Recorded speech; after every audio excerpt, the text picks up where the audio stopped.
Health Canada just approved cloned cattle and pork and their offspring for Canadian grocery store shelves with no labels, no warnings, and no pre-market safety review. Under a newly updated policy, cloned meat is no longer considered a novel food.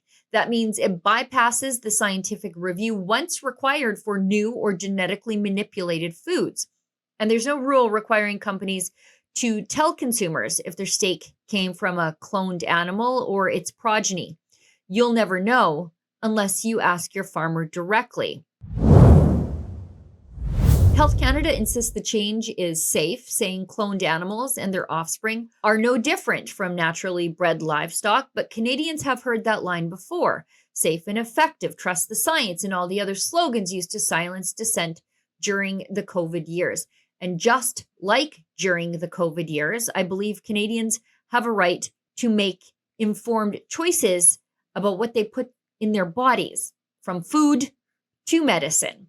So here we go again. A massive uncontrolled experiment where the only test subjects are the people doing the eating this time. They're calling it innovation. I'm calling it Frankenbeef.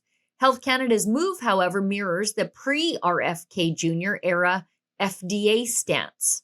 All of this doesn't make food cheaper.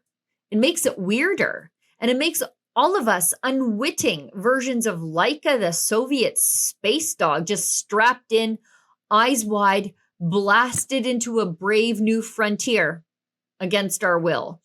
If you want out of this latest trust the science experiment, there's really only one way. Get to know your local farmer personally. Buy from people you trust and be skeptical of government bureaucrats who think your dinner plate should double as a science experiment.